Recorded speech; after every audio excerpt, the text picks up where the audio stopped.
Justin Timberlake sells his song catalog for a measly $100 million.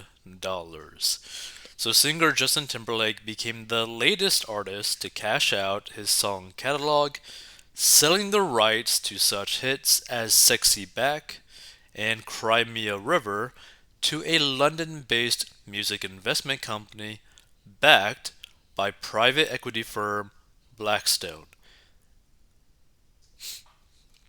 So the terms of the deal with Hypnosis Song Management were not disclosed, but the Wall Street Journal reported Thursday it was valued at just above $100 million and does not cover future releases.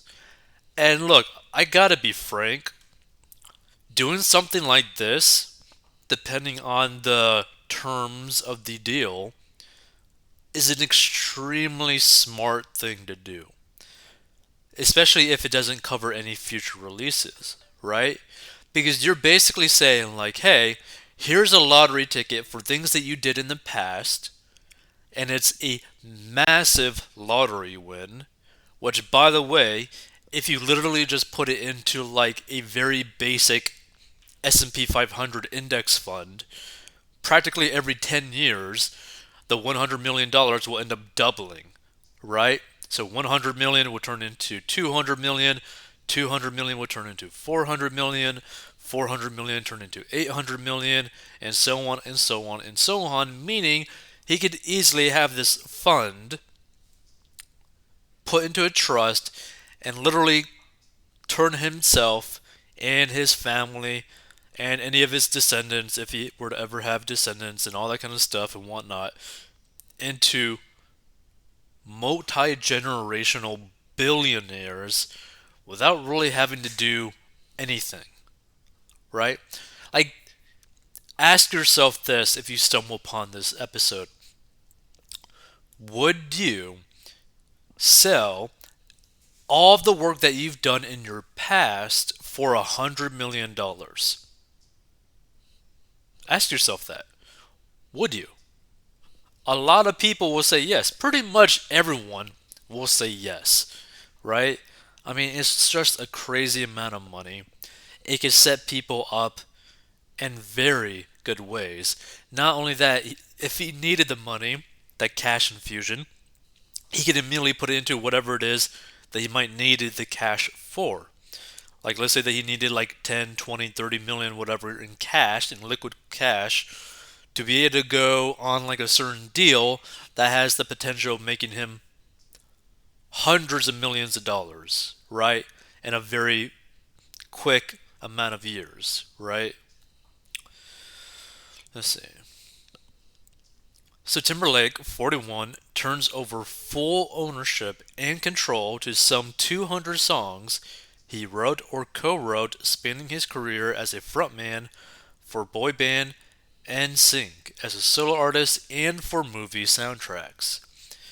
His stable of hits includes Bye Bye Bye and Girlfriend from his NSYNC days, Cry Me a River, Sexy Back, and Mirrors from his solo career, and Can't Stop the Feeling from the 2016 animated film Trolls. I look forward to entering this next chapter, the pop star said in a release. Timberlake's deal marks the continuation of a trend of a long string of established artists selling their songbooks to big pocketed investors or music labels. They're also fueled by streaming, which offers the possibility of more lucrative royalties as customers flock to services like Spotify and Apple Music. And in recent months, Sting sold his song catalog to Universal Music Group for $250 million, and David Bowie's estate sold his music catalog for $250 million to Warner Chappell Music, the publishing arm of Warner Music Group. Late last year, ZZ Top sold his music catalog to investment firm KKR and record company BMG for $50 million. And just weeks before, Bruce Springsteen sold his iconic song and publishing catalog to Sony Music for a whopping $500 million. Meanwhile, last year, Bob Dylan sold his massive 600 song catalog to Universal Music Publishing Group for a reported $300 million to $400 million in December 2020. So Hypnosis, which was founded in 2018 by former music manager Mark Mercuriadis, formed a partnership with private equity firm Blackstone in October to launch Hypnosis Song Capital. Blackstone has poured an initial $1 billion into the fund, which announced this year that it was buying an 80% interest in Kenny Chesney's recorded music royalties, as well as Leonard Cohen's share of his songwriting catalog from the late singer's estate. And the Timberlake's deal is the vehicle's third major deal and its biggest so far, the company said. Now the interesting thing is like, okay, I can understand an investment company getting involved with owning full rights to songs, right? Because then they can basically use it for whatever they want. They can license it out, etc., etc., etc., and generate a lot of revenue from that, streaming, all that kind of stuff, right? But pretty much to license these songs out. What I don't understand is, are they actually able to generate enough monthly revenue from all these song ownerships? Because I would feel like a lot of these songs would eventually kind of like die off, right? Like the popularity of these songs die off. A new generation of people will start listening to new generations of music. So, like, how many people are actually listening to Justin Timberlake's old songs? How many people are listening to all these other singer songwriters' old songs?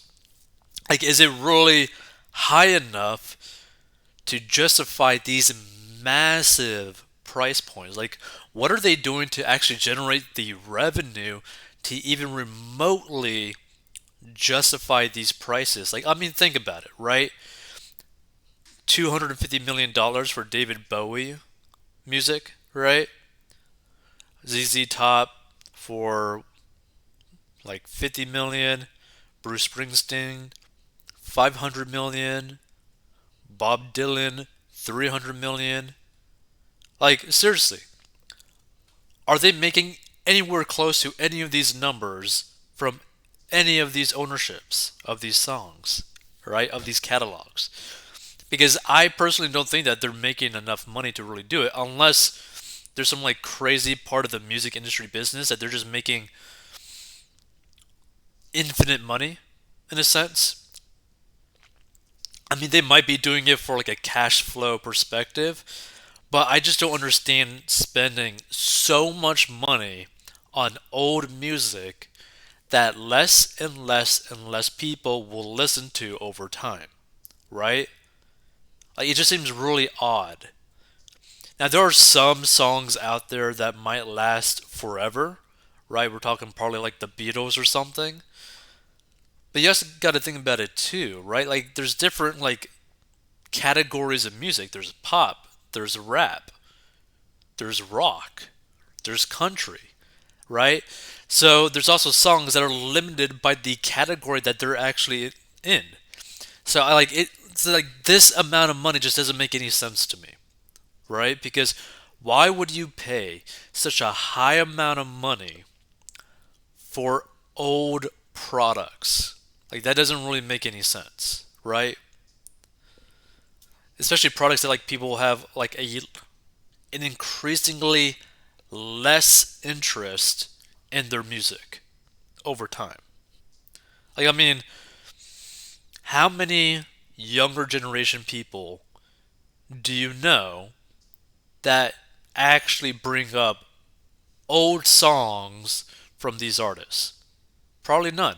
Probably a very small amount. Like, it doesn't make any sense. Like, I mean, there's probably people like in their 20s, low 20s, who probably have no clue about like Justin Timberlake's older music, or Sting's music at all, or ZZ Top's music at all, right? Or Bob Dylan's music at all, right? There's going to be people in their 20s, in their teens, that literally have no clue who any of these people actually are. And yet somehow these music companies are thinking it's a smart idea to spend this amount of money for full ownership of songs. Like just songs, right? This isn't like a full ownership of like, a movie or like a TV show like Friends, right? Like having like something like a TV show of Friends that is for the most part evergreen forever and can generate hundreds of millions of dollars of revenue every single year forever, right? Whereas some songs will lose interest in comparison to TV shows. Because the thing with TV shows, one, they're long enough content where you could stuff ads within those episodes. You could have a subscription service behind them, and people will still end up going to that service to watch that show because they love that show. But it's long enough to justify spending a lot of money because if you have a whole bunch of subscribers onto a platform paying a monthly subscription to watch like 12, 14, 16 seasons of a massive popular TV show, that is vastly different than potentially a free streaming service for like a 3 minute song from a singer that you may not even know, right? Like it's crazy. Like this kind of money is just insane. So I think this was a really smart thing for Justin Timberlake to actually do. I think this is probably the best decision for himself is to get the bag, get that money right now, and do what's best for him with that money.